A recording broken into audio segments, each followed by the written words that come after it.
And who did you grow up closer to, your father or your mother? Both, because they both had an equally? awesome... Well, more my father, because I wanted to emulate my father, right? My mother loved me because I was her firstborn. So she loved me dearly. But I wasn't a mama's boy by any stretch of imagination.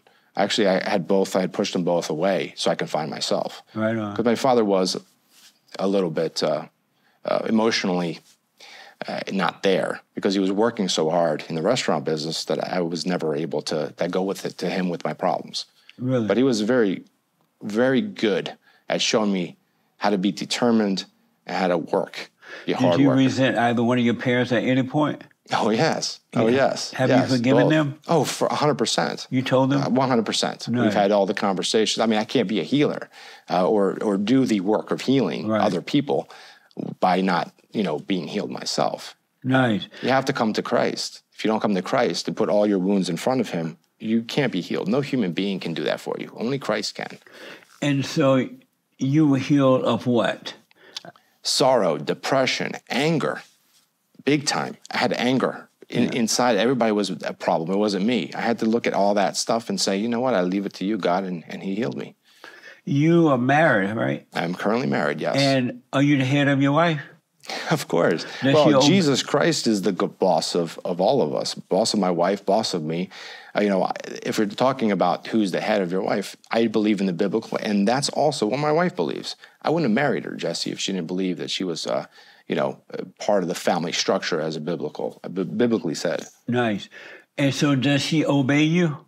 She does. She obeys She you? does. Amazing. We'd have problems if she didn't. Yeah. She understands, from my point of view as a man, the power that I yield and the understanding and the movement forward for the family and the protection. She understands that.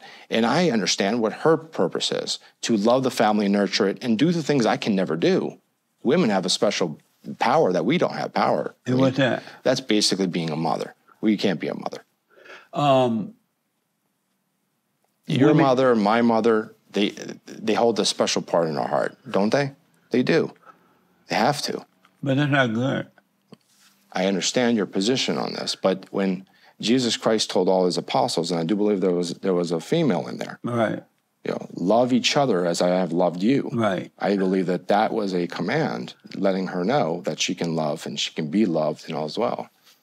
Right, she can, but she have to return to the Father first. Amen. In order to be that way. Amen. Otherwise, the love she has is evil. A hard word to say that somebody God made is evil. Actions may be evil, but people being evil, if they do too much of an evil action... I didn't say that God made us evil, but I'm saying that the love that women have is evil until they return to the Father. I partly agree with that, yes. Partly, but not all the way? Just because of the way it's phrased. What do you mean? Women being evil, I don't think that are they capable of evil? Oh, yes. Are men capable of evil? Oh, yes. Well, any man that's evil has the nature of his mother.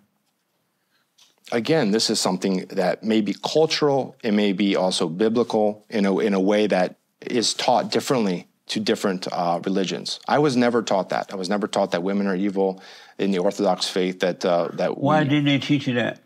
Well, I don't believe that's true. But that's also something that it can be diluted through priests, through clergy, through different people that have anger towards their mother or anger towards women. But all human beings who are born through the mother... Are you talking Adam and Eve? Are you talking the Adam and Eve story? What? Are you talking because of the Adam and Eve story? Yes. Eve, okay. All right, see, that's... Is that true? Is that story true? The Adam and Eve story. I'm not God. I'm not God. I did not write the Bible. I cannot say... I can believe what I've been taught. Do you believe that happened or no? Do I believe that Adam and Eve... See, this is the thing. You have so many different versions of a Bible. You have so many different stories being told. Right. And the way that stories were told were through parables and passing down information. So if that is what happened, then that's what happened. But if people don't believe 100% the Bible, then we have a problem, right? Not really. Okay. So you just answered my question. But do you believe that Eve believed the serpent? I believe it was a story to be able to explain the nature of man. So you don't believe it really happened? I wasn't there. And so that's what I'm asking about belief. Do you, even though you were not there, do you believe that the Adam and Eve story did happen? I believe that it exists.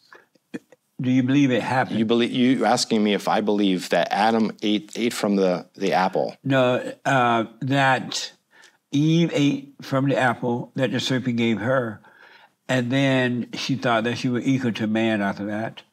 And then the Adam listened to the woman because the serpent became the woman's God once Eve believed that, so she could not obey her husband anymore.